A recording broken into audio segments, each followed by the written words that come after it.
Спутник Монгол 92.5 олон улсын радиогийн бизнес эдийн засгийн тэнхлэг нэвтрүүлгийн маань шинэ дугаар эхэлж байна. За өнөөдөр бид нэвтрүүлэгтээ SM маркетингийн агентлагийн үүсгэн байгуулагч, маркетингийн удирдлагын магистр Мөнгөн Чимгээг урьсан байгаа.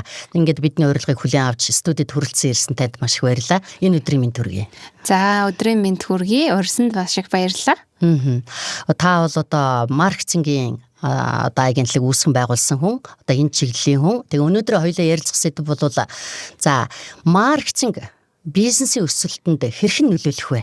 Гэт одоо энэ сэдвээр ярилцъя. Тэгэхээр голчлон одоо манай бизнес эрхлэгчид, аж ахуйн нэгжүүд, иргэн хуваараа бизнес эрхлэгч тэгээд одоо хүн болгон л дор бүрнээ өөр өөрийн хийж чаддаг юмараа бүтээгдэхүүн үйлдвэрлэж улс их орныхоо болон тэг өөрсдийнхөө одоо энэ үйл ажиллагааг ингээл эрчимжилж өргөжүүлж лээ л да.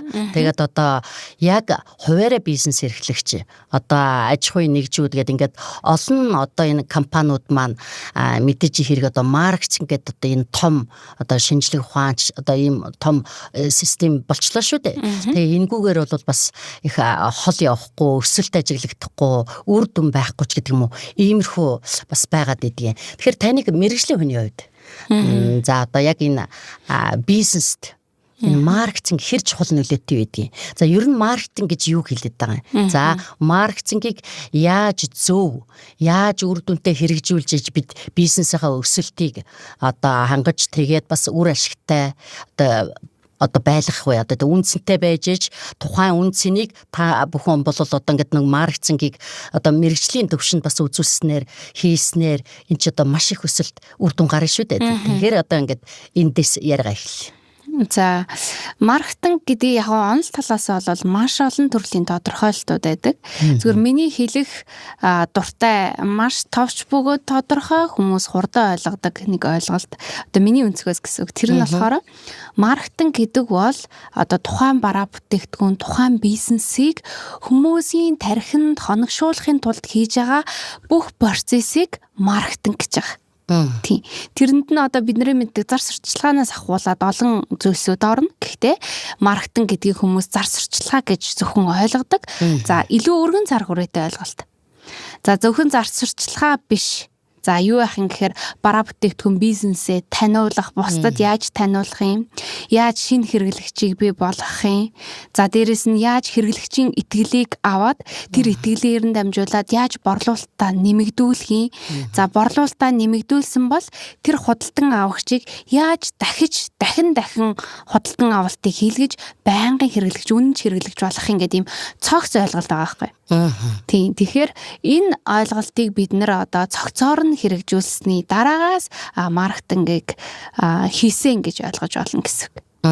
Тэгээ бүр ингээд томоор хуваах юм бол маркетингийг илүү ер нь аль би хүмүүс нэг зөвлөх үйлчлэгээ үзүүлэхдээ тухайн хүнийхээ нөгөө маркетингийн талаар ойлголтын дээр нь тулгуурлаад би яаж ярих вэ гэдгийг шийдэх байхгүй. Тэгэхээр хэдүүлэг одоо бит хийдийг болохоор янз бүрийн төвшний хүмүүс үзэж байгаа учраас ерөнхийд нь нэг хинж сонсон ойлгохоор байлаар л ярих гэж бодож байна. Тийм, маркетинг бол угаас одоо яриад ч барахгүй их том сэдв. Гэхдээ өнөөдөр бол танай компани одоо маркетингийн зөвлөх үйлчилгээ үзүүлж бас бизнес ашиг орлогод нөлөөлөх үз тийм ээ.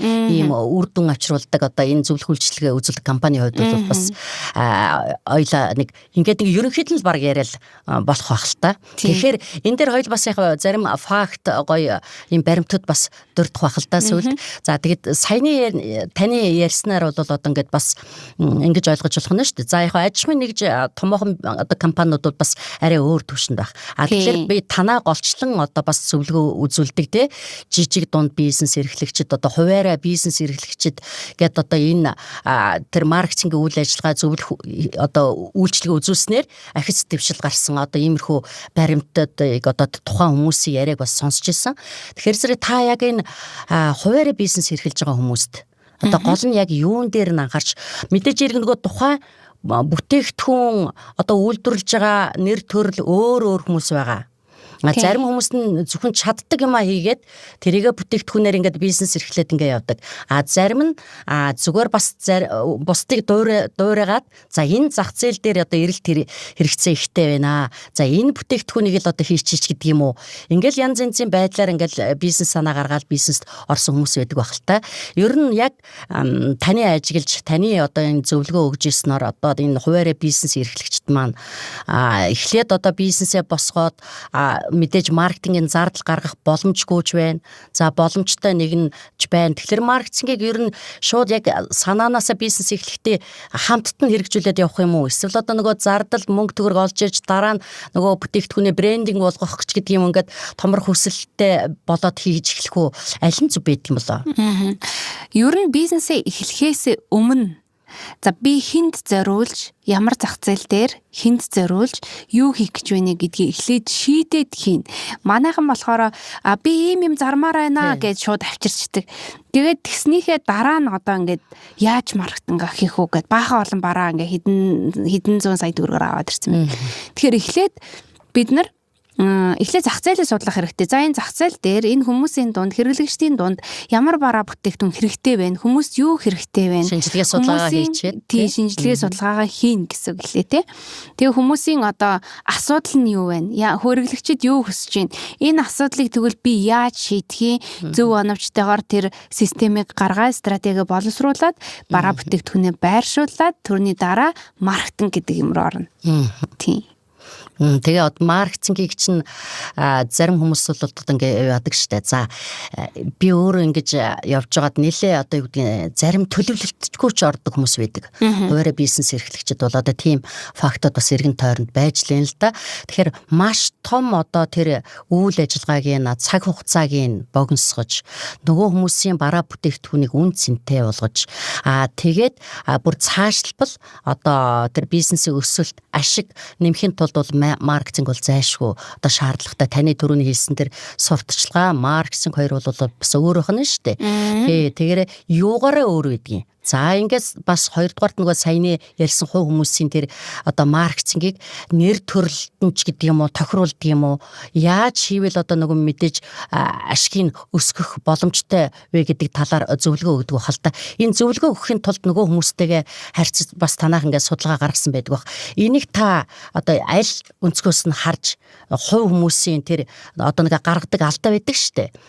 Зарим нь бол зүгээр л за зарагдаж байгаа юм чи би бөөндөл наран тул дээр аваачаад ингээд байна өө одоо маркетинг хэрэггүйгээл ингээд ботцсон байдаг. Яг мэрэгжлийн түвшний үйлчилгээ үзүүлэн гэдэг чинь тэр одоо өсөлт хөгжилт ашигтай байхын тал дээр л мэдээж одоо цаг хугацааг богиносгож хурдан хөгжихийн л одоо бас нэг хэрэг штэ тий. Тэгэхээр зэрэг та энэ дээр одоо тэр хүмүүст ер нь олонх тэр хүмүүст нь яг юун дээрээ тэгж алдаа гаргаад байна. Хүмүүсийн гаргадаг түгээмэл алдаа одоо тэр маркетинг хийхгүйгээр ингээл нэг амжилтанд хүрчих гээл цаг хугацаа алдаа л 10 20 жил ч болсон хүмүүс байна шүү дээ бизнесээ хийгээд ингээл хуваараа нэг болж ийн гэл ингээд байдаг. Гэтэл хувь хүний өөрийн тэр хувийн бизнес чинь бол шат дахин одоо хөгжижээж бас улс орныхоо эдийн засгт нөгөө хуваараа байсан бол жидүү болон жидүүгийн одоо ингээд бүх юм тамрагддаг ч гэдэг юм уу цаашлаад улс орныхоо эдийн засгт томоохон компани үр нөлөө өгөх гэсэн юм хүн одоо юу гэдэг хөгжүүлж юм болохоор боломжууд байдаг. Гэтэл 10 20 30 жил зүгээр л нэг дороо байгаад идэх хүмүүс байдаг байхгүй юу? Тэр тал дээр одоо та юу ажиглаж харж одоо энэ судалгаа энэ олон хүнтэй харьцаад юу ажиглагдаж байв? Түрүүн хэлсэнчлэн одоо миний үйлчлүүлэгч нар бол хуваарь бизнес эрхлэгчид байдаг. За тэгэхээр мэдээж нөгөө маркетингда төсөв зарцуулахад маш бэрхшээлтэй талууд тулгарна. За гэхдээ бид нар одоо ямар нэгэн байдлаар бизнесийн одоо зах зээл дээр хөл тавьсан бол маркетинг гэдэг зүйлийг ерөөсөө орхигдуулж болохгүй. Гэхдээ бид нар өөрсдийгөө төсөвт тааруулаад энэ маркетинг гэдэг зүйлийг яаж хийж болох юм бэ гэдэг тэр аргыг сувгийг олох хэрэгтэй гэсэн. За ер нь бол маркетингийг томоор ингээ хоёр хувааж байгаа. Нэг нь уламжлалт маркетинг, нөгөөх нь дижитал маркетинг гэж хувааж байгаа. За уламжлалт маркетингд бол түрүүний миний ярьсан нөгөө нэг хэрэглэгчийн сегментээ тодорхойлсон зах зээлээ судлан ингээд үнс нь ялгарлыг бий болгоно гэдэг олон зүйлсэд байгаа. За хэрэглэгдэхүүн нь болохоор FM радиогоос эхлээд одоо би тэрээр ярьж байгаа шиг FM радиогоос эхлээд телевиз, радио, самбарын сурчлагаа ингээ маш олон хэрэглэгдэхүүнийг хэрэглээд зарчлагаа түгээж байгаа тийм. Тэгээ мэдээж судалгаа шинжилгээний үндсэн дээр. За энэ уламжлал маркетинг гэдэг бол маш өргөн цар хүрээтэй явагдана. Төсвийн хувьд бол маш өндөр. Тэгэхээр нөгөө бидний хуваарь бизнес эрхлэгчид бол энэ төсвийг гаргаж чадахгүй маш хэцүү. За тэгвэл яг эсрэг талд нь дижитал маркетинг гэж ойлголт байна. За дижитал маркетинг бол дандаа онлайн суурьтай тий вебсайт, аппликейшн. За тэгэл бидний сүүлийн үед хэрэглэж байгаа Facebook, Instagram, YouTube гэх платформуд байна. За энэ дундаасаа хамгийн их одоо монголчуудын хэрэглэж байгаа бараг 80% нь хэрэглэж байгаа ганц платформ байгаа. Тэр нь одоо бид бүхний мэдж байгаа Facebook тий Facebook. За тэгэхээр энэ Facebook гэдэг платформыг ашиглаад энэ том маркетинг гэдэг ойлголтын тэр өчүүхэн жижиг хэсэг болох дижитал маркетинг дотроо нэг жижиг хэсгийг эзэлж байгаа Facebook гэдэг маркетинг дээр хуваарь бизнес эрхлэгчид бараа бүтээгдэхүүнээ сурталчилна. Гэхдээ одоо хүмүүс энэ түрүүн таны хэлснээр тулгардаг асуудал нь юу вэ гэхээр манай бараа бүтээгдэхүүн сайн юм чинь Facebook дээр одоо буст хийж Facebook маркетинг хийхгүй, дижитал маркетинг хийхгүй ингээ явчих болно гэж ярьдаг. Гэхдээ хүмүүс бүтээгдэхүүнийг сонгох биш. Маркетингаар нь одоо тэр бүтээгдэхүүнийг сонгодог. Тэр бүтээгдэхүүн хичнээн чанартай байсан ч гэсэн маркетинг хийхгүй бол хинч тэнийг мэдгүй. Тий, одоо би яагаад энэ танаа бүтээгдэхүүнийг ер нь авах ёстой вэ гэдэг ийм асуулт байна шүү дээ. Тийм болон тий. Тэгэхээр тэрийг бид нар одоо Facebook дээр бол контент маркетинг хийгээд бараа бүтээгдэхүүний сурталчилснаар хүмүүсийн одоо сонголтонд дээгүүр байр эзэлж чадна гэсэн үг шүү дээ, тий. Тийм болохоор бараа маань сайн гэж суугаад байдаг хүмүүс байна. Үйлчлэгээ минь сайн. Нэг ирсэн хүмүүс нь ингээл ирч тийм үү гэж тэгдэг. Гэхдээ мэдээж ингээ байнга хэрэглэгч, үнэн хэрэглэгч бол чухал ч гэсэн бид нар борлуулалтаа нэмхийн тулд зайлшгүй шинэ хэрэглэгчийг татах хэрэгтэй. Шинэ хэрэглэгчийг татахын тулд бид нар зайлшгүй өөрсдийн төсөвт таарсан маркетингийн арга хэрэгслүүдийг хэрэгжилж илүү өргөн цар хүрээнд хүмүүст одоо үйлчлэгээ бизнесээ таниулах хэрэгтэй. Тий. Одоо нэг үе бодвол маш олон сонголт маркетингийн зөвлөгөө өгдөг компаниуд, байгууллагууд их бас болсон байна. Нөгөө талаар нөгөө дижитал тэгэл ашиглаж болох маш олон одоо ийм хэлбэрлэл орж штэ. Ганцхан Facebook дээр нэг шеэр хийгээл үүслээд одоо бас үр дүнгүй болоод ах шиг байна л гэж харж байгаа. Та одоо яг өөрийнхөө ингээд нөгөө зөвлөгөө өгсөн тэр одоо үр ашгийг өсгсөн одоо иймэрхүү одоо зөвлөгөө өгсөн тэр хувь хүмүүс байна штэ, бизнес эрхлэгчдийн. Тэр хүмүүсийн жишээн дээр бүр ингээд тодорхой тоотой үр дүн гарсан хэсгээс ярьж өгөөч. За ер нь бол 1 сарын дотор шууд 2 дахь салбараа нээсэн үйлчлэгээний спаны байгуулагч байна. Гоо сайхан спа. Тэр нь хувийн бизнес эрхлэгч. Хувийн бизнес эрхлэгч. Дандаа хувийн бизнес эрхлэгч. Ерөнхийдөө дундаас дэшүүд бол угаасаа бүгд маркетингийн хилтэстэй албатай учраас одоо манайхаас үйлчлэгээ авах шаардлагагүй. Тэгэхээр хуваарь бизнес эрхлэгч. За тэгээд дараагийн одоо кейс бол зөвхөн одоо нэг жихрийн дэлгүүр ажиллаж байгаад одоо бол бүр гоо сайхантай. За тэгээ хажуудаа витаминуудтай, саплементүүдтэй болж ингээ өөрөгчсөн тий. За нэг 200 сая төгрөгийн хооронд бараа бүтээгдэхүүн эргэлдэг байсан бол одоо нэг тэр бум 500-ийн хооронд бараа бүтээгдэхүүн эргэлдэг болсон. Гэх мэтчлэн маркетинга оновчтой зөв хийснээр гэхдээ өндөр зардал гаргахгүйгээр өөрийн төсөвт тааруулж хийснээр хүн тэгж ашиг орлогоо нэмэгдүүлэх богино хугацаанд тийм ээ. Тийм. Тэгэхээр энэ хэдийн хугацаанд ийм өсөлт ажиглагдаж байна. За энэ бол ерөнхийдөө 6 сараас жилийн хооронд. Тийм. Ерөөсөө 3-аас дээш сараар бид нар явж ижил тодорхой хэмжээгээр үр дүнгууд ажиглагдаж эхэлнэ. Зарим хүмүүс яадаг гэхээр за Facebook дээр нэг контент хийлээ, тэрийг нэг reel хийлээ, тэрийг бүүстлээ, нэг удаа бүүстлээд баяжна гэж бараг боддог те. Тэгэхээр бизнес хийсэн яг бизнесийн суурьтай хүмүүс бол энийг ойлгоно. Бид нар алхам-алхамаар урагшилдаг гэдгийг. Тэ ерөнхий одоо хоёулаа хувийн бизнес эрхлэгчид, жижиг бизнес эрхлэгчтэй л одоо хандаж бас яриад байгаа шүү дээ. Тэгэхээр энэ одоо нөгөө төсөв яг хуваарь бизнес эрхэлж байгаа хүнд ер нь төсөв мэдээж хэрэг ингээд зарим хүмүүс бол мэдэхгүй нөгөө зээл тавиад, банкны зээл тавиад бараа бүтээгдэхүүн авцсан байдаг. За тэр зээлээсээ баг ингээд төсөв гаргаад эсвэл хэд зардал дээр ингээд нэг маркетинг хийчихнэ гэл ингээд одоо юу гэдгийг нэр хүндтэй хүнээр хамаг мөнгө өгөөд ч юм уу ингээд бас хийлгэж тохиолдол байдаг штэ. Гэтэл ер нь тийм хуваарь бизнес эрхлэгч нар ер нь хэд орчим төсөвт хэр одоо тийм зардалтайгаар одоо энэ маркетинг хийлгүүлэх одоо тохиромжтой байдаг юм бэ? За энэ түрүү ярьсанчлан бараа бүтээгдэхүүний эргэлтээсээ хамаарат за хэдэн орчим сая төгрөгийн тий бараа бүтээгдэхүүн борлуулж ийн гэдгээсээ хамаарат төсөө тооцно. Тий одоо жишээлбэл ингээл нэг бүр хамгийн жижигээр утга сард нэг 20-30 сая төгрөгийн бараа эргэлт хийдэг байж 5 саяын зардал гаргаад байвал бас хэцүү тий. Тийм тэгэхээр бараа бүтээгдэхүүний эргэлтээсээ хамаарат янз бүр боловч миний одоо нөгөө үйлчлүүлэгч нартаа санал болгодог маркетингийн зардал нь хамгийн багадаа 5 сая байвал тохиромжтой байна гэж хэлдэг. За тэгээд түрүүн таны хэлсэнчлэн олонний танил хүмүүсээр инфлюенсерүүдээр ингээд бараа бүтээгдэхүүнээ сурталчилж байна гэдэг. За энэ бол мэдээж дижитал маркетинг дотроо, сошиал маркетинг дотроо нэгэн хэсэг байгаа тий. Миний хувьд бол аль аль нэг нь мэдээж сошиал маркетингач хийж болно, өөрөөсөө контентооч хийж болно, инфлюенсер маркетингач хийж болно.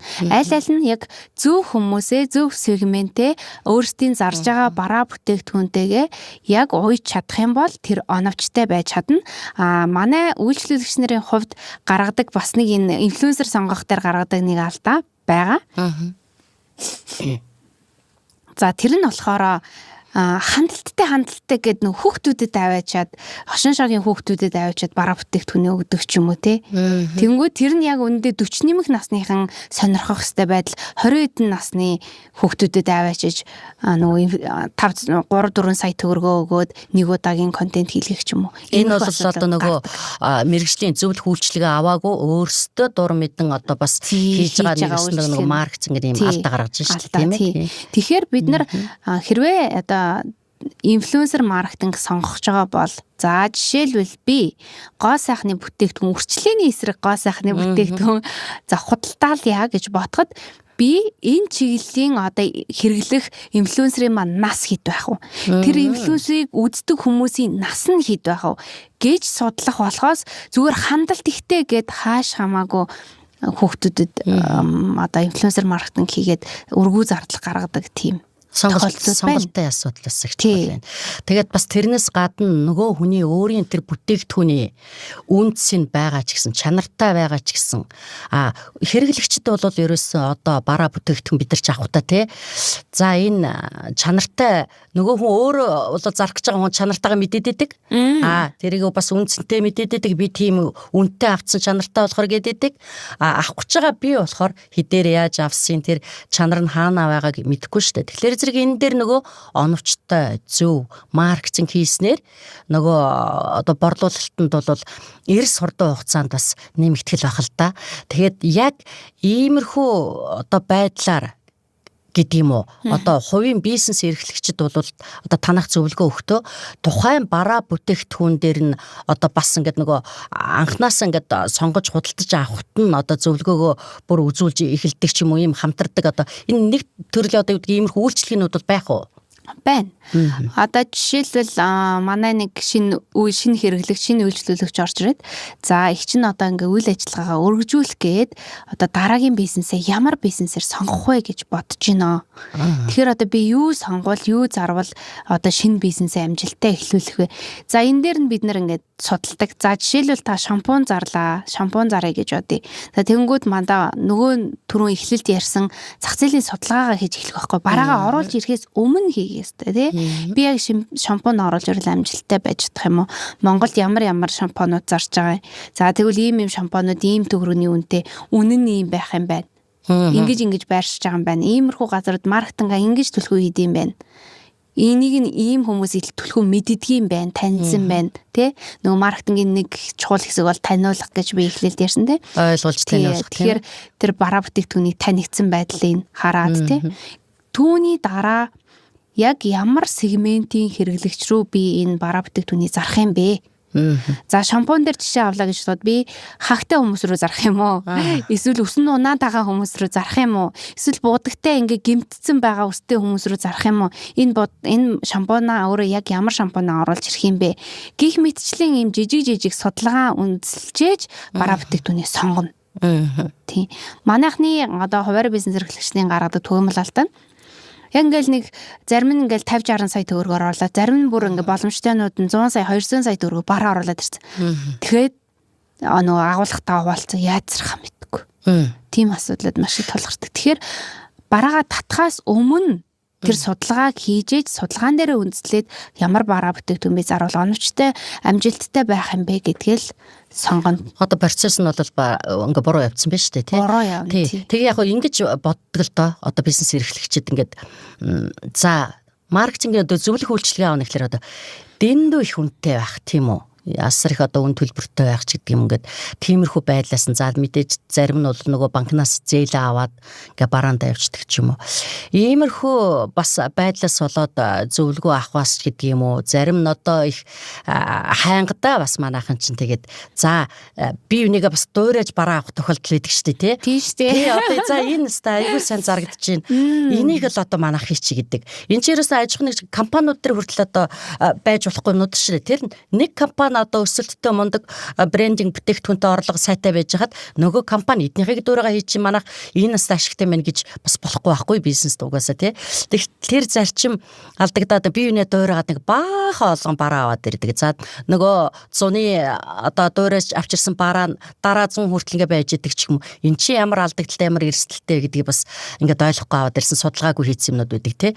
Тэгээ иймэрхүү байдлаар одоо би бас тантай ярьж байгаа өнөөдрийн бас та хоёрын нэвтрүүлгийн зорилго бол тухайн эрсдлээс хамгаалж, алдаанаас хамгаалж энэ зөвлөх үйлчилгээнүүдийг одоо бас үзүүлдэг ийм олон компаниуд, ийм олон сайхан одоо маркетингийн менежерүүд зөндөө байхад бол хэл зөвлөгөө аваад судалгаа хийж бас бизнес санаануудаа хэрэгжүүлээсэ гэж хүсэж байгаа юм. За та энэ дээр бол одоо их туршлагатай хүн. Тэгэхээр зэрэг одоо танаа одоо энэ агентлагийн одоо зөвлөх үйлчилгээний одоо нууц шил одоо үн тарифч гэдэг юм уу хуваар бизнес эрхлэгчдэд бол нэг дарамт болохооргүй ийм сайхан үйлчилгээ үзүүлдэг байх л та. Тэгэхээр энэ талаараа ярьж болох уу?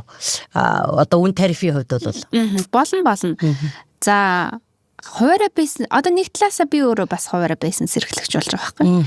Тэгэхээр надад ямар төсөв байвал би одоо маркетингийн зөвлөх үйлчилгээ аваад явж чадах вэ гэдэг одоо зүйл дээр үндэслээд за түрүүний хэлсэнчлэн мэдээж за манай SM маркетинг эйженси гэдэг энэ агентлагтай ойролцоо төрлийн одоо агентлагууд хідэн төгрөгийн багцтай байна. Судалгаа хийгээд тий мөн адил түрүүний ярьсан судалгаа хийгээд үнийн дүнгээ гаргаж байгаа. За энэ болохоор 1,500-аас 3,500-ийн хооронд байдаг. Хэдэн төрлийн үйлчилгээ байх одоо багцын үйлчилгээ хуваарь гэдэг юм уу янз янзын. За тийм төрлүүд нь болохоор за эхлээд сургалт байдаг. За сургалт нь болохоор би байгууллагын сургалт өгнө. За төлхөө одоо нөгөө хуваарь бизнес эрхлэгч чинь түрүү нөгөө би ярьсанчлан уламжлалт дижитал гэд хоёр маркетингийн бага зардлаар олон хүмүүст хүрэх боломжтой нөгөө дижитал маркетинг буюу сошиал маркетинг байгаа. Тэгэхээр энэ сошиал маркетингийн хувь хүний сургалт болон байгууллагын сургалт гэж өгдөг. За байгууллагын сургалт одоогийн байдлаар бол хамгийн дээд нь 110 хүнтэй сургалт өгсөн байна. За тэгээд нэг 10 хэдэн хүнтэй, 20 хүнтэй, 30 хүнтэй гээд ийм олон янзаар байгууллагын сургалтууд авдаг. За тэгээд хуваарь бизнес эрхлэгчид зориулсан ганцаарчсан сургалт гэж байгаа. За тэр нь болохоор за та жишээлбэл ямар нэгэн одоо үйлдвэрлэл эрхэлдэг байлаа бараа бүтээгдэхүүний яаж борлуулалтаа нэмэгдүүлэх маркетинг яаж хийх гэвэл тантай яг зэрэгцэж сууж байгаа сургалтуудыг өгдөг. Тэгэхээр энэ ганцаарчсан сургалтын давуу тал нь болохоор компани захирлууд жижиг компаниудын захирлууд их орж ирдэг. Яагаад тэгэхээр захирал гэдэг хүн чинь нөгөө нэг ажилтнуудтайгаа зэрэгцээд ажилтнуудтайгаа ингээ жоохон доогуур түвшинд мэдлэгтэй тий маркетингийн мэдлэгтэй байхаас санаан зовдөг. Тэгээ яг ганцаарчсан сургалтанд амар дуртай. Юу энэ чи ямар айтайх юм бэ хүн амтны янз бүрийн намайг юу гэж бодох вэ гэж санаа зовхгүйгээр одоо асуудаг. Тэгээд энэ ганцаарчсан сургалт бол бүр хамгийн одоо эрэлттэй тийм үйлчлэгээнүүдийн нэг. За үүний дараагаар болохоор контент бэлтгэх үйлчилгээ гэж байгаа. Танд одоо жишээлбэл таны үйлдвэрлэлд ямар контент хэрэгтэй байна тий? Тэр контентийг нь хийж өгнө. За тэгхийн тулд тэр контентын агуулга зохиол ямар байвал хүмүүс илүү сонирхох вэ гэдэг дээр үндэслээ төлөвлөгөөг нь гаргаад төлөвлөгөөнийхөө дагуу контентуудыг бэлдэж өгдөг юм үйлчилгээ. Нөгөөх нь болохоор грейд ажилтан буюу яг тэр өөрийнх нь одоо хуваарь бизнес эрхлэгчийн сошиал платформ дээр ямар платформ дээр ажиллаж байгаа, юун дээр илүү төлхөө ажилламаар байгаа гэдэг дээр үндэслээд төлөвлөгөөг нь гаргаад тэр чигээр нь одоо пэйжийг хөтэлдэг ч юм уу, инстаграмыг хөтэлдэг ч юм уу, тиймэрхүү байдлаар ажилладаг. За тэгээд түрүүн хэлсэнчлэн үүний хувьд болохоор сая 500-аас 3,500-ийн хооронд байгаа. За энэ бол яг ерөнхийдөө сошиал маркетинг, за дээрэс нь нөгөө хуваарь бизнес эрхлэгчдийн төсөвт харьцангуй одоо хүнд тусгааргүй ер нь ийм тохиромжтой үнийн дүн байдаг Одоо энэ нэг үе бол одоо маш их бараа бүтээгдэхүүн. За бид нар ч одоо 3 сая 500 гаруй хүнтэй, дээр нь одоо сая 100-аад ингээд нөгөө бага насны хүүхэд сургуулийн сурагчид ч гэдэг юм уу. За ингээд бизнес томчуулан ингээд бизнес эрхэлж байна. За аж ахуйн нэгжээ одоо бүр ингээд яриха болоо. Хоёул өнөөдөр бас хуваарь бизнес эрхлэгчдийн тухай ярьж байгаа юм чи тий. Гэтэл энэ олон их одоо бага зах зээл дээр маш олон төрлийн нэр төрлийн бараа бүтээгдэхүүн хүн болгол борлуулалт хийх гээл ингээл явж байгаа тий. Энэ одоо ингээд та зөвлөгөө өгвөл хэрвээ одоо шинэ бизнес санаа гаргаад би нэг бизнес одоо хийе гэж бодъё. Одоо би бол ингээ харахаар маш олон төрөд ерөөсө бүх юм байгаад байдаг байхгүй юу? Алийг авч, алийг хэрэглэх үү ингээд аль хямд үнэтэйг зарим сонгоно, зарим нь бол аль онцгой жоохон бүтээгдэхүүнээ сонгоч гэдэг юм уу. Гэтэл яг одоо сүүлийн үед бол одоо ийм ирээдүйтэй ч гэдэг юм уу гоё бизнес санаанууд юу вэ? Ирээдүйтэй. Аха. За шууд энэ ирээдүйтэй гэж хэлэхэд бол хэцүү. Гэхдээ одоо яг хөө миний өнгөрсөн хугацаанд 200 гаруй хуваарь бизнес эрхлэгчдийн үйлчилгээ дээр ингээ маркетингийн зөвлөх үйлчилгээ үзүүлж ажилласан. За эдгээрээс ер нь одоо хамгийн ахицтай байгаа нь хүүхэд рүү чиглэсэн бизнес, хамгийн ахиц өндөртэй, борлуулалт хурдан, эргэлт хурдан байгаа нь ажиглагдаж байгаа байхгүй. За энэ нь болохоор хүүхэд рүү чиглэсэн гэхэд нь юу орж байгаа гэхээр за хүүхдийн бүтээгдэхүүнүүд байна тий. За хүүхдийн арьс арчилгаа, одоо үс арчилгаа гэдэг хүүхдийн бүтээгдэхүүнүүд, за хүүхдийн тоглоомнууд, хүүхдийн хувцас биш тийм хүүхдийн хэрэгслүүд гэсэн хэрэгслүүд. Энэ бол хамгийн эрэлттэй. Хизээч одоо жишээл миний жишээн дээр хүртэл би өөртөө юм авах гэж гараал хүүхдүүдтэй юм аваад орж ирдэг шүү дээ. Хизээ шарамлах. Тий, яг зөв хүүхдүүдээс хизээ шарамлах. Тэгэхээр хүүхд рүү чиглэсэн бизнес маш оновчтой. Тий. Ер нь бол ямар ч эцэг хүүхдтэй азрахалтай байгааг харахыг хүсдэг. Тэгэхээр хүүхдтэй илүү баярлуулах тийм чиглэлийн одоо хүүхд рүү чиглэсэн бизнес бол ер нь бол байнгын дэвшилттэй байдаг. Тий. Тэгээ одоо энэ яг энэ санааг бас ингээд зүгээр асуусаад манайхан ч ингээд нэг за сонсоод за хүүхдээ юм сайн гин шүү гэл ингээл юу хамаагүй байдаг. Гэтэл тухайн одоо бизнес эрхлэх гэж байгаа хүн чинь одоо энэ санаагаас гадна өөрсдөө давуу талыг ашигласан хийж чаддаг. Хүний нөгөө чаддаг юм хүнийг авардаг гэж үүдэг шүү дээ. Нэг хийж чаддаг юм байгаа хүн бол тэрийг хөгжүүлж, тэрнийхээ зах зээлийг судалж, тэр талаараа бас ингээд зөвлөгөө аваад явал илүү бас ашигтай, тогтвортой одоо өсөлт төгжилтэнд компани хэмжээнд хүрэх ийм бас байх боломжтой тийм ээ. Тий. Тэгэхээр зэрэгт нөгөө хоёул одоо энэ санаа хэлчихэл нөгөө хүмүүс хүүхдийн юм гээл ингээд зараа явчихгүй гэж зовсондоо л ингэж хэлж байгаа юм. Тэгээ гол нь одоо бизнес гэдэг өөрөө одоо маш одоо том одоо шинжлэх ухаан л да тий. Энэ дээр одоо суурьсан стратеги нь байна. Одоо энэ маркетинг үйл ажиллагааг бол би цаашд бүр маш томор хардаг байхгүй. Маш том нөлөөтэй. Одоо та ирээдүйг одоо AI хиймэл оюун ухаан, дижитал шилжилт за бүр цаашлбал нөгөө уур амьсгалын өөрчлөлтөнд зориулагдсан зээлийн бүтээгдэхүүнээс гадна одоо бүх төсөл хөтөлбөрүүд бас тийшээ чиглэж байгаа байхгүй. Тэгэхээр магадгүй маркетинг одоо тэр нөлөөлөлд орж нөгөө ногоон шилжилт, ногоон зээл гэдэг шиг энэ маркетингийн үйл ажиллагаа эсрэгээрээ тэр хэлбэр рүү орж болох уу? Тэр хэлбэр лүү гэдэг нь юу гэсэн үг вэ? Одоо тэр одоо бүх юм чи уур амьсгалын өөрчлөлтөнд зориулагдаад одоо бид нар ч одоо ногоон зээл банкнаас өгч जैन. Одоо ногоон шилжилт гэл ингээл яриад байгаа шүү дээ. Тэгэхээр зэрэг тэрнтэй холбоотой маркетингийн тэр арга хэлбэр, контент хийдэг нөхцөл байдал ч гэдэг юм уу. Одоо ингэж эко одоо тэр ногоон хөгжил рүү тэрнтэй уялдаж орж болох уу? Хэр одоо нийцтэй байх вэ? Бараа бүтээгдэхүүнээс л хамаарна. Тэр бараа бүтээгдэхүүн маань жинхэнэ нөгөө нэг байгаль орчин дээлтэй нөгөө ногоон зээл гэдэг шиг байгаль орчин дээлтэй бараа бүтээгдэхүүн байвал энийгээ дагаал явна. Тэрнээс биш яг зүгээр маркетинг гэдэг ойлголт өөрөө одоо ногоон болно тий. Тэр байгаль орчин дээлтэй салбар руу шилжинэ гэдэг бол хэцүү. Тийм ойлголт бол хэцүү. Тэгэхээр зүгээр яг тэр маркетинг гэдэг чинь бараа бүтээгдэхүүнийг одоо таниулах тий. Тэгээ түрүүнийг хийсэн цогц үйлчлэгээ байгаа даа шүү дээ. Шинэ хэрэглэгчдийг татах. За тэгэл борлуулалтыг нэмэгдүүлэх, үнэн хэрэглэгчийг бий болгох, хэрэглэгчдэд итгэл төрүүлэх ийм үйлчилгээ учраас шууд тэгж хэлгээд хэцүү. Тэгээ би энийг яагаад ингээ асуусан гэхээр ер нь бол дэлхийн нийтээр одоо нэг л шаардлага тавьдаг болсон байна. Нэг стандартууд бас гаргасан стандартуудад одоо нөлөөлөх гол юм нь ерөөсөө уур амьсгалын өөрчлөлт байгаа даа. Одоо жишээ нь тойрог эдийн засаг гээл те одоо сүүлийн үед маш их яригдж штэ одоо энэ хог хаягдлыг эргүүлэн ашиглаж ер нь ингээ дэлхийн нөгөө байгалийн нөөц гэдэг чинь ямар хязгааргүй дуусахгүй биш дууссан шүү дээ гэтэл тэр хог хаягдал одоо маш их байгаа учраас одоо бараа хүртэл зарим шинээр хаягдж штэ маш олон хятадд бол ингээл те бараа бүтээгдэхүүнэд шинээр нь ингээд одоо хэрэгжилж дэлэхгүй хаяад тэрийгэ эргэж ашиглаж одоо байгаа нь тэр чинь одоо нөгөө тойрог эдийн засаг болол ингээд манад бас орж ирсэн хөгжиж байна л та. Тэгэхээр би яг энэ талаас нь бодож тэр нөлөөллийн хэмжээнд альва тэр бүтээгдэхүүнээс шалтгааллах байсан ч гэсэн их зүйл дээр бас тэр нөлөөллийг маркетингда одоо шингээж өгвөл бид нар бас энэ одоо дэлхийн одоо юу гэдгийг долларлынхаа одоо энэ эко шилжилт ногоон шилжилтэнд орж байгаа энэ үед бол бас нөлөөлж болох юм болов уу гэдэг утгаар нь асууж байгаа юм тий. Энэ байж болохгүй юм биш. Бас байж боломжтой тий байх боломжтой. Тэр үднээс бас анхааралтай авал одоо аль хүмүүс ойлгоход нэрэл байгаль их дэлхийгээ бид нар ингэж болохгүй шүү гэдэг өнцгөөс нь ч юм уу контента бүтээгээд ингэж харвал бас зүгээр юм болов уу гэдэг утгаар нь хэлсэн. Тэгээ яг түрүү нөгөө нэг юу гэхээр нөгөө байгальд ээлтэй гэдэг маягаар одоо жишээл сүүл нөгөө Монс хүнсийн экос гэдээ ус байсан шүү дээ. Бөглөөнөөс бөглөөн салдаггүй те бөглөөний тэнд алж хаг хаягд болдоггүй тэгснэ бодол савн ингээд их хөгддөг дахин боловсруулахад ингээд ийм бол гэх.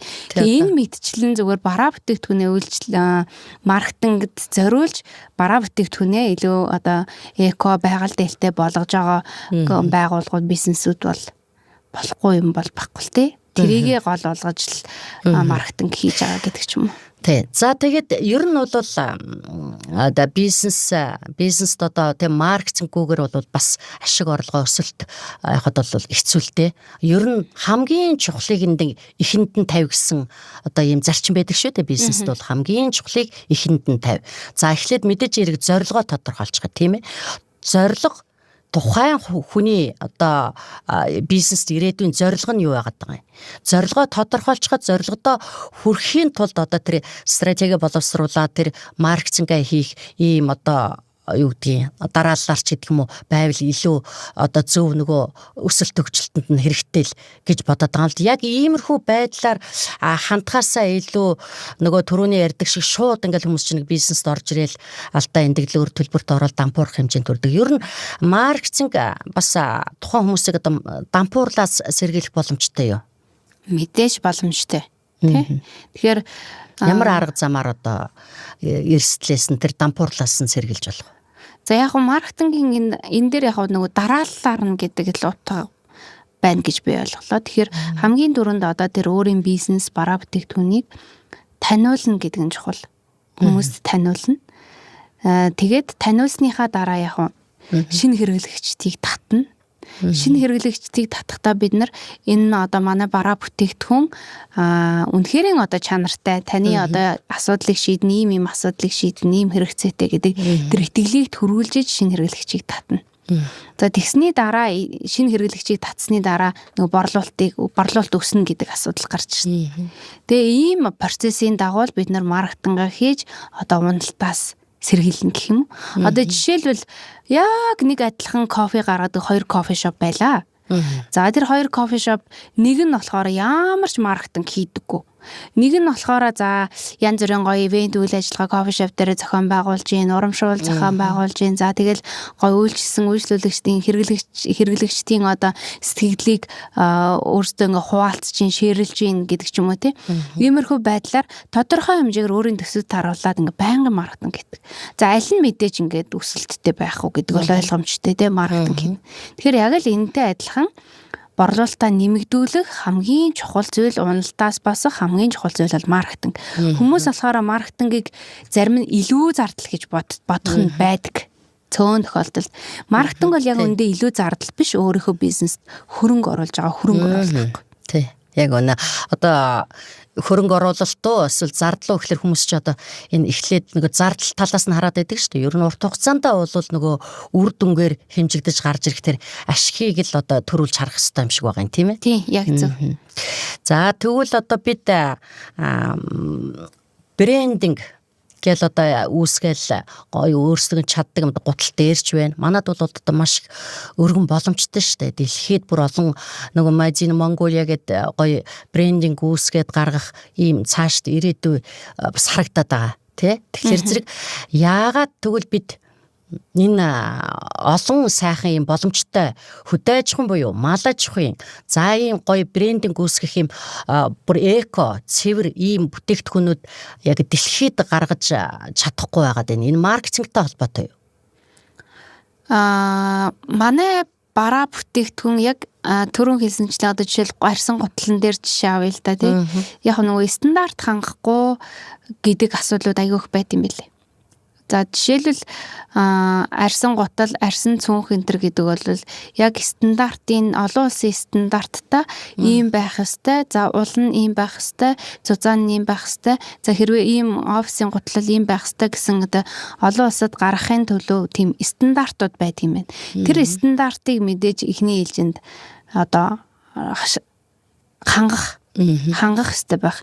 Тэгжээч гадагшаа суугаа хийн тэлнэ. Энэ бол яг маркетинг сайн биштэй биш. Яг гадагшаа экспортлж байгаа бол мэдээж гадаад харилцаа чухал. Тэгээ хаанаас ямар хүмүүст зориулсан хаана байршуулж ямар улсад байршуулах гэж байгаа нь мэдээж чухал. Гэхдээ энийг бол шууд Монголоос маркетинг хийн гэхээсээ илүү эхлээд бараа бүтээгдэхүүнийхээ чанар тэр олон улс руу одоо гаргаж байгаа тэр Япон руу гаргаж байгаа Японы стандартад нийцсэн байх уугүй юу гэдэг тэрэн дээр л манайхан жоохон бүдэрдэм болов гэж би анзаарсан шүү дээ.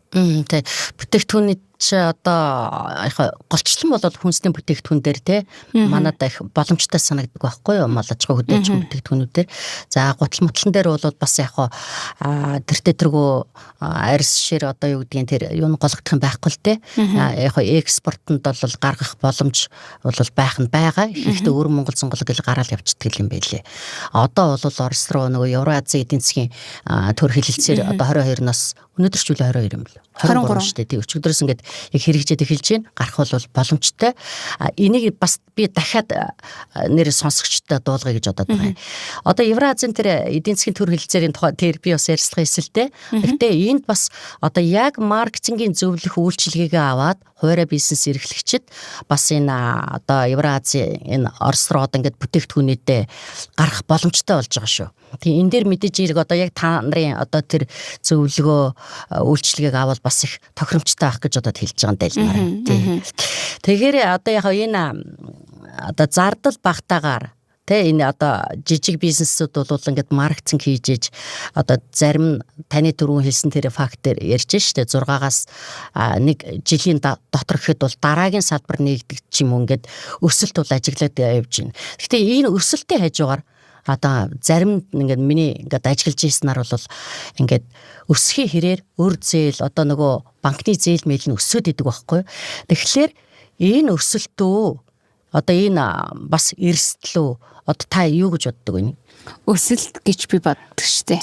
Тийм.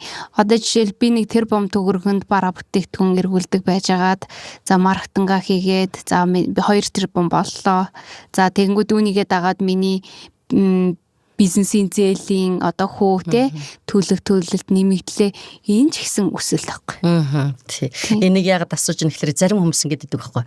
За энэ өрөө тавиал болчих. За энэ өрөө дарчхал болчих энэ бизнес гэд. Ингээд бизнес зогсох хэмжээд ч юм уу нөгөө тогтвортой хөгжил өсөлт нь зарим хүмүүст ингээд нөгөө хэсэгхэн одоо бизнесийн тэр үйл ажиллагаанаас болсон ч гэдэг юм алдаа жоохон бэрхшээлээс болоод за энэ яаж хийж байгаад энэ өөрөө дарж дуусгаад болиё гэд ингээд болдог. За тэгэл дараагийн нэг өөр нэр төрлийн за дараа нь за нэг ийм юм хийнээч гэдэг бизнес хийнэ гэл ингээд яваад идэх хүмүүс байдаг байхгүй.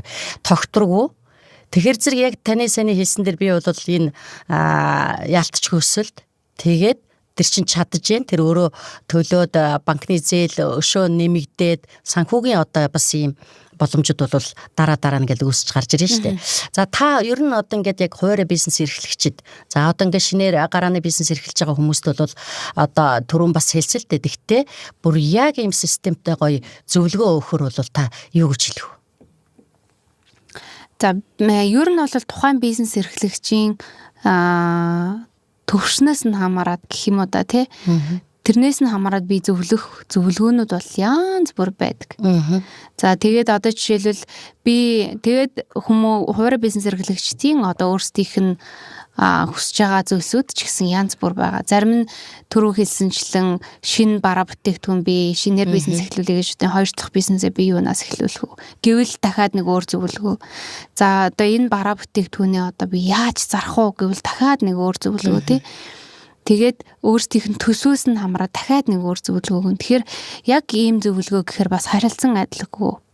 Тийм. Тэгэхээр яг тухайн үйлчлүүлэгч маань одоо яг ямар асуудлаа шийдмээр байна гэдэг дээр нь үндэслээд л өгөх зөвлөгөөнүүд өөр байдаг гэсэн үг. Одоо маркетинг гэдгийг тайлбарлах нь хүртэл өөр байдаг. Тийм. Тэгээ мэдээж одоо бизнес эрхлэгчид бол бүтээгдэхүүн үйлдвэрлээд тэр бүтээгдэхүүн нь одоо үн цэнтэй чанартай одоо ийм бүтээгдэхүүн бол бас ингээл үйлдвэрлэж байна. Тэр үн цэнийг бол тухайн бүтээгдэхүүний тэр чанар үн цэнийг бол хүмүүс таниулж ойлгох нь бол одоо энэ маркетингийн одоо хамгийн гол чухал хэсэг нь л байна л да. Тэгээд энэ манад одоо сүүлийн үед ер нь айгүй олон хуваарь бизнес эрхлэгчид одоо сүү цагаан эдээ тэгэл энэ олон төрлүүд хөдөө аж ахуйн бүтээгдэхүүн хийдэг шүү дээ хүмүүс сав баглаа боодол гэл ингээл бас их гой болоод байгаа тий хувийн одоо өөрийн өнгө төрхтэй янз янзын гой бүтээгдэхүүнүүд гарч ирж байна. Тэгээ энэ маркетинг бол нөгөө хот хөдөөд өөр байх уу? Одоо маркетингийн тэр зөвлөх үйлчилгээ үзүүлж байгаа тэр хөдөөний орчинд нэг өөр. Улаанбаатар хот орчимд мэдээж 70% одоо аж ахуйн нэгжүүд бизнесийн төвлөрлөлд 70% нь Улаанбаатарт байгаа шүү дээ. Хөдөөний бас одоо хүмүүс ч одоо сүүлийн үед маш их гоё тэр ааруул, таараг, одоо йогурт, бислэг ингээд юм хийгээд эхэлсэн. Тэгэхээр тэр хөдөөнд одоо байж байгаа хуваарь бизнес эрхлэгчдийн бараа бүтээгдэхүүнд одоо маркетинг хийж таниулахад өөр байх уу? Зарчмын үед орон нутгийн байршлаас хамааран өөр бол биш. Тий. Яг маркетинг одоо би түрүү хэлээд байгаа бид нар хуваарь бизнес эрхлэгчид хамгийн бага зардлаар хүрэх зүйл бол сошиал маркетинг, тэгээ сошиал маркетинг дээр төлхөө ажиллаж үүдэг гэх тий. Тэгэхээр орон нутагт бол ямар бараа бүтээгдэхүүнээс хамаарат орон нутгаа сегментлж одоо бараа бүтээгдэхүүний таниулах ажлуудыг хийн. Улаанбаатарт бол адилхан. Ер нь бол сегментийн хувьд л нөгөө нэг за дархан гэх юм бол нэг 100,000 орчим хүн, 200,000 орчим хүн. За Улаанбаатар гэх юм бол нэг сая гаруй хүн гэдэг ч юм уу. Тооны ялгаал байгаа болохоос яг маркетинг дээр ийм ялгаатай гэсэн бол ер нь баг байхгүй гэж хэлж болно. Би бодохдоо ингэж бодохгүй. За одоо нөгөө хуваарь бизнес эрхлэгч бас одоо тийм олон тоогоор ч гэдэг юм уу тэр өөрийнхөө нөөц тулгуурлал хийж байгаа шүү дээ бүтээгдэхүүнээ тий. Тэгэнгүүт одоо нөгөө түрүүний таны хэлсэн уламжлалт одоо тэр маркетингийн маягаар ам дамжин буюу хүний итгэл олж тий итгэлцэлээр үндэслээд одоо тухайн орчиндөө ингээд зарж борлуулаад өөрийнхөө тэр хэмжээнд ингээд орлогоо олоод ашгаа хүртээд ээж бас болох л байх та. Гэхдээ тэрийг одоо хэрвээ нөгөө хүн хүсвэл тийм үү бизнес үр ашгийг илүү авахын тулд өсгөж Улаанбаатар руу орж Улаанбаатарын зах зээл рүү оруулж ирээч гэдэг юм уу. Тэгэхээр зэрэг энэ одоо юу нэр маркетингийнх нь нөгөө уламжлалт хийж байгаа маркетингаас арай өөрөөр байх болов гэдэг талаас нь асууад байгаа байхгүй. Улаанбаатарынхаа хэрэглэгчдэд өгөх гээд байна л да. Нөгөө хөдөөний тэр өөрх нь хийжсэн ойр орчмын хүмүүс бол нөгөө бүтээгдэхүүн мэдж байгаа шүү дээ. Тэгээд аваад сурцсан ч гэдэг юм уу итгэлцэл нөгөө эргэх холбоо үүссэн одоо ийм байгаад байгаа шүү дээ бизнес те. Тэгэнгүүт Улаанбаатарын хэрэглэгчдэд оруулж ирэх гээд одоо өргөжүүлэх гэх юм бол маркетинг дээр ямар одоо тэр юу хийж болох вэ? Өөр хөдөөний одоо хөдөө байсан тэр уламжлалт арга юунаас өөрөөр яаж хийж болох вэ? Улам хөдөөнөөс орон гэхээр одоо айгүй орон нутгаас хот руу тий. Зөв тий. орон нутгаас хот руу ер нь бол ийм за орон нутгаас хот руу нэг ааруул зарж байгаа хүн тийлэх гэдэг шүү дээ. Борлуулалтаа нэмэгдүүлэхийн тулд орон нутгатаа зарж агаад хот руу орж ирлээ. За тэгэхэд бол би эхлээ юу хийх ёстой вэ? За бид рүү хэлсэнчлэн сошиал маркетинг дээр л бид нэр одоо ажиллана. Тэгжээч бидний төсөө угаасаа тэгж хүрнэ хуваарь бизнес эрхлэгчдийн төсөө. Тэгэхээр хамгийн чухал зүйл бол энэ олон хотод заргаж байгаа ааруулнууд дундаас миний ааруул юугаараа яалгаатай юм бэ гэдэг тэр ялгарал гэдэг зүйл чухал байхгүй. Тэрийг гаргаж ирнэ. Минийх одоо яа гэдэг жишээлбэл минийх шууд сахар хийдэггүй. Сахар орлуулагч хийдэггүй гэдэг ч юм уу те. Минийх болохоор ингээд гурил нэмдэггүй гэдэг ч юм уу. Тэгэхээр нөгөө өөрийнхөө ялгарлыг гаргаж ирээд тэгээд тэр ялгарлыг гаргаж ирсэн контентийг хийнэ. Тэр контентоо өөрийн пэйж дээрээ байршуулна.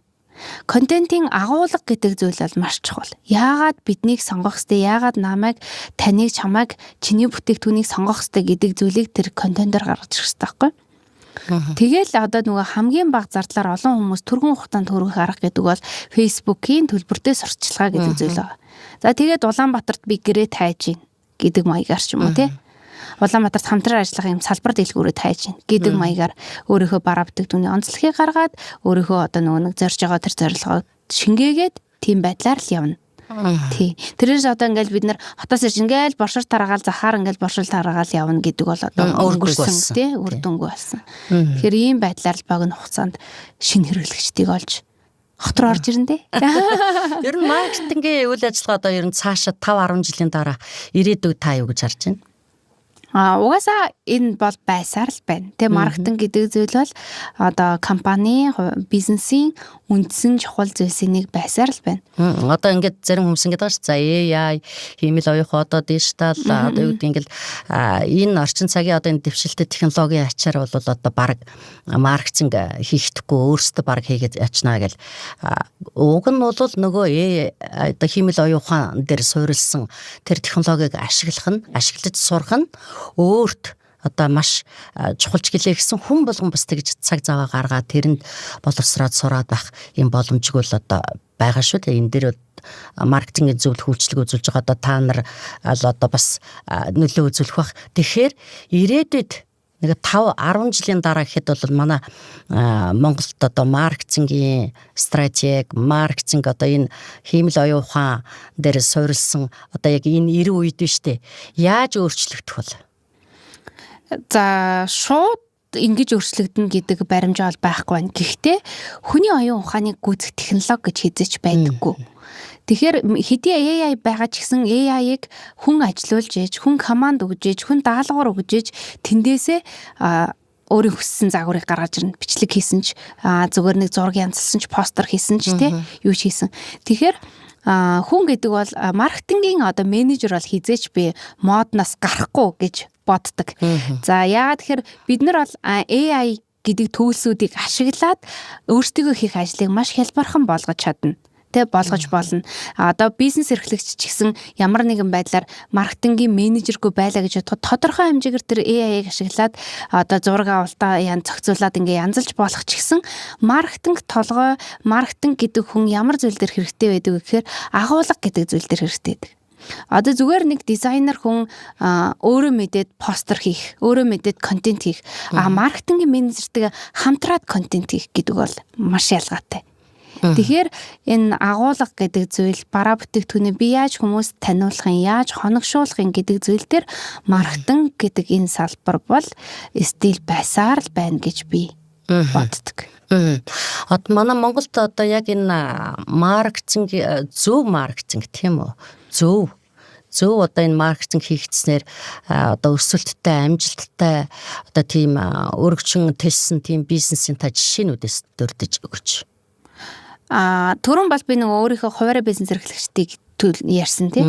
Одоо болохоор та энэ кейсийг ямар групп компаниуд дээр, том компаниуд дээр гэж. Тэгээ ер нь хамгаа таны өөрийн одоо дотор ингээд бүр айгүй үлдсэн хүмүүст үлдсэн одоо яг тэр маркетинг одоо тэр маркетинг ачаар одоо маш том одоо өрсөлттэй үзүүлсэн бүтээгдэхүүн компани юу гэдгийг тэр талаараа л одоо мэдж байгаа юм бол бидэнд хэлж өгөөч гэж. Өмнө би Monskins компанид ажилладаг байсан, Монсод ажилладаг байсан. Тэгээд тэр ч утгаараа юм уу, ер нь Монсын маркетинг маш сайн. Тэгээд сүүлд бол нөгөө Monks Homes дээр бүр сүүлд гарсан нөгөө нэг эко сусны нэг компанид ажил байсан. Нөгөө ирчүүдээ хайрлах талаар тэдний гаргасан. Тэгээд тэр бол ерөнхийдөө яг анзаарсан бол хотын бүх хөшөөнүүд ингээд чихвч зүүцсэн энэ төр байгаад исэн цэнхэр чихвчтэй. Тэр ерөн хүмүүст аягүй үлдсэн. За тэгээд дараагийн миний одоо нөгөө нэг эдгээр ямар гоё маркетингтэй ямар гоё юм бэ гэдэг нэг төрлийн байгууллага. Тэр нь болохоор цагдаагийн ерөнхий газар. Тэдний маркетингод одоо яарад явах вэ те? Гэх мэтчлэн эндээс эхлээд маш энгийн, маш ойлгомжтой яг ингээ хүмүүст онч хүрдэг. Тэ? Тэгэхээр цагдаагийн ерөнхий газрын маркетингийг би бол маш хүмүүст өргөн заргуурээтэй хүрдэг. Тэгээд санаачлаханч, агуулганч тэр компанид ажиллаж маш чанартай гоё явдаг. Мэдээж яг төрийн байгууллага учраас төсвөнд эднэр чинь одоо асуудал байхгүй шүү дээ. Тэгэхээр өргөн заргуурээтэй хүрж байгаа. Гэтэ ерөнхийдөө бол яг таны саяны асуултанд хариулгаад хамгийн одоо маркетинг сайтай гоё компанид ажиллаад хийдэг газар бол миний мэдгээр хамгийн бест нь гэвэл би цагдаагийн ерөнхий газар л гэж бодож байна. Тэгвэл танаа агентлагийн хувьд одоо хамгийн бест хамгийн одоо үр дүнтэй болсон тийм маркетингийн ажил ямар ажил? За түрүү хийсэнчлэн нөгөө чихэр зардаг байжгаад за гоо сайхан зардаг болоод хүнсний нэмэлт бүтээгдэхүүн зардаг болоод Ококо Монголиа гээд яг нөгөө Филиппин, Малайз энтрээс яг эрүүл амттан оруулж ирдэг тэр компани байгаа. Тэдний гол маш богино хугацаанд бид нар ч одоо найзлаад бараг 2 жил болж байна. Манай SM маркетинг эйженситэй найзлаад. Тэгэхээр энэ хугацаанд маш өргөн зар хүрээтэй маш хурцтайгаар тэлж чадсан. Тэгээ одоо бүр гоо сайхан нунж байна. За тэгээ хүнсний нэмэлт бүтээгдэхүүн нунж байна. Тэгээл дэлгүүрэн ч гэсэн томорсон гэл тэгээ салбар ч гэсэн нээгцэн гэдэг ч юм уу гоё жишээнүүд байна. Хуваарь бизнес эрхлэгч одоо энэ зөвлөгөө өгч үйлчилгээ үзүүлсэн одоо хичнээн одоо байгууллага хувь хүн байна. 201 би сүүлд тоолсон 212 3 хавцаа байсан. Хэдэн хугацаанд байгуулагдсанаас хойш? 4 жилийн хугацаанд. 4 жилийн хугацаанд. Эрзвэ. Тэгээд өөрсдөө маркетингийн одоо энэ агентлаг өөрсдийнхөө яг өөрсдийнхөө бас та нар үйл ажиллагааг хөргөжүүлж бусдад хөргөж таниулж ингэхийн тулд өөрсдөө ямар маркетинг хийж гин өөрсдөө. За би түрүүн хэлсэн өөрөө нөгөө сошиал маркетинг суурьтай ажилладаг. Тэгэхээр яг сошиал маркетинг дээр л өөрсдийнхөө эйженсийг таниулж байгаа. За танаад хүмүүс холбогдсон хүмүүс бид нэр одоо яг ийм байдгийм аа. Хуваарь бизнес эрхлэгч нэг vibe нийлнэ гэдэг одоо орчин үеийн хүүхдүүд нийлээ. Vibe нийлдэг хүмүүстэй л амар гоё ажиллаж чаддаг байхгүй. Тэгэхээр би одоо жишээлбэл надруу 10 хүн залгаж 10 хүнтэй уулзалт тавуулаа. Тэнд дундаасаа би нэг 3-4-ийн л авна. Яг vibe нийлээд үр дүн гарах боломжтой, ойлголцоход маш гоё, эерэг гоё, энергитэй тийм хүмүүстэй л би хамтарч ажиллах дуртай. Яг тийм хүмүүст л гоё борлуулалтын одоо үр дүн гардаг. Тийм учраас эхлээд мэдээж сошиал маркетинг дээр би өөрийгөө таниулах, өөрсдийнхөө эйженсийг таниулах зүйлээ хийн. Манай баг болохоор дөрвөлээ. За маркетинг бол би хийн, 2 видео эдитер, дизайнертай, тэгээ нэг пэйж менежертэй гэдэг ингээд дөрвөлээ байхгүй. За тэгэхээр бид дөрвийн одоо эхний зүйлээ сошиал маркетинг дээр бид нар өөрсдөө танилцуулна. Дараагийн зүйлээ уулзалт хийн. Тэгээд үйлчлүүлэгч болон одоо бид нар манай талын зүгээс SM маркетинг эйженси болон үйлчлүүлэгчд хоёулаа хоёр биендээ таалагдах хэрэгтэй. Тэгжээж бидний одоо нэг үйл ажиллагаа цаашдаа маш гоё нийлж явдаг. За тэгээд тэрний дараа бид нар үйлчлэгээ үзүүлнэ. Тэхийн тулд хамгийн чухал зүйл нь нөгөө нэг түрүүний маркетингийн нэг цогц гэдгийн зүйл нь итгэлцэл олох гэдэг зүйл байгаа. Тэрэн дээр бол манай маркетинг эйженси үйлчлүүлэгч нартаа 1000% итгэлцдэг өгч чаддаг. Тэгээд тиймдээ ч одоо 3 жил гарны өмнө ингээд манай эйженси байгуулагдахад үйлчлэгээ авсан хүн одоо хүртэл холбоотой хэрэгтэй үедээ бид нараар ажиллаа аваад хийлгүүлээд ингээд явдаг. Тэгэхээр энэ нөгөө нэг үнэн хэрэглэгчийг бий болгох гэдэг зүйл бас энэ дээр явж байгаа байхгүй. Тэгээ ийм байдлаар одоо үйлчлүүлэгчтэй маркетинг хийж байна. Тэхийн тулд одоо нөгөө сошиал маркетинг дээр бид нэр эхлээд нөгөө одоо үйлчлэгээ таниулахын тулд хуваарь бизнес эрхлэгчдэд ямар асуудал тулгардгийг гэдэг зүйлийг бид нэр эхлээд ойлгож явах хэрэгтэй тий. Тэгээд тэр тулгарч байгаа асуудлыг шийдэхийн тулд бид нар ийм үйлчлэгийг та бүхэнд үзүүлж гин гэдэг байдлаар контентоо хийн. Ер нь их ихтэй юу тулгарч байгаа юм бэ? Борлуулалтаа яаж өсгөх вэ гэдэг асуудал л байгаа. Тэ? Одоо жишээл би өнөөдөр сая төгрөгийн борлуулалт хийсэн бол маргааш би яаж 2 сая хийх вэ гэдэг асуудал тэдэнд байгаа. Тэхийн тулд яаж маркетинг хийх вэ? Ямар агуулгаар контентуудаа бэлтэх үү гэдэг асуудал тий. Тэгээ яаж илүү олон хүмүүст бараа бүтээгдэхүүнээ танилцуулах вэ? Одоо чинь ийм муу одоо бүтээгдэхүүнийг тий муу бүтээгдэхүүнийг яг ингээ сайн маркетингаар ингээ зарж борлуулчлаа гэж бодъё. За мэдээж ингээд тогтвортой цаашдаа байнгын өрсөлттэй ч юм уу ийм байх боломж хэцүү л ахaltaа. Ер нь тийм муу борлуулалтыг сайн маркетингээр одоо ингээд борлуулж ирсэн юу вэ та надад? Муу бүтээгдэхүүнийг. Тийм муу бүтээгдэхүүнийг одоо ингээд зарим хүн юу яадаг чинь маркетингаараа л аваа явчихдаг. Нэгэнтгээ зараа дуусгасан бүтээгдэхүүнүүд байдаг л да. Иймэрхүү түүхүүдтэй таарч яваад. Гөө би ер нь жоохон нөгөө нэг зарчимч гэх юм уу тийм болохоор яг ингээ жоохон чанаргүй бүтээгдэхүүн эсвэл хүний эрүүл мэндэд сөрөг нөлөөтэй тийм бүтээгдэхүүн дээр ер нь ажиллах дурггүй. Тэ энийг би яагаад асуусан гэхээр зэрэг манайхан за яаж иж байгаа л зарчдгийн гэд одоо янз янзын оруулаад ямар аргаар оруулж ирдэг юм гэхгүй л дээ ингээ оруулаад ирдэг. За энэ зүгээр нөгөө одоо маркетингийн үйл ажиллагаа явуулдаг компаниуд зөвлөхүүд гэхээсээ илүү тэгэхээсээ илүү ер нь би энэ нэг болгоомжлуулж хэлж байгаа байхгүй юу. Нэг удаагийн ашиг олж болно. Тогтвортой цаашдаа ямар ч ирээдүг өсөлт хөгжилтгүй ийм бараа бүтээгдэхүүнүүд заруул нөгөө хэрэг хуваарь бизнес эрхлэгчид одоо явцгүй юм шүү л гэдгийг бас хэлчихье гэж бодоод байна. Энэ дээр голчилж нөгөө та түрүү хүүхдүүд рүү чиглэсэн одоо бизнесүүд их аятайхан гэсэн шүү дээ. Гэхдээ хүүхдүүд рүү чиглэсэн маш их одоо тэр стандартгүй хортой будаггүй юм орж ирээд байдаг учраас би баг нэг уриалмаар байгаа даа юм. Тий. Та нар нэг удаагийн ашиг битгий бодож ийм муу юм оруулж ирээч. Одоо энэ муу бүтээгдэхүүнийг тэгэл нэг маркетинг зөвлөгөө авал та нахаар энийг зараад өгөөч, энийг юм хийгээд өгөөч гэл ингээл яг зарим маркетинг гэсэн юм бүтээгдэхүүн байдаг байхгүй юу? Тэгээ би зовоод хэлж байгаа юм. За ингээ манай нэвтрүүлгийн цаг дуусчихна гэд найруулагч маань тохиод ах шиг байна. Ийдл ойлоо цаашаа яг ярих гоё болж илаа. Тэгээд одоо харамсалтай цаг маань дууслаа. Өнөөдөр манай бизнес эдийн засгийн тэглэлийн нэвтрүүлэгт маань Спутник Монгол 92.5 олон улсын радиогийн урилгыг хүлээн авч нэвтрүүлэгт ирсэн мөнгөн чимэг танд баярлалаа. Танай хамт олонд ажлын амжилт хүсье. За баярлалаа. Тэгээд үзэгчд маань бас сошиал маркетингийн мэдлэг мэдээлэл зөвлөгөө авахыг хүсвэл SM Marketing Agency гэсэн пэйжээр холбогдоорой гэж хүсэж байна. Тэгээд урьсан та бүхэнд маш их баярлалаа. Тэглэгүй яах вэ? За амжилт хүсье.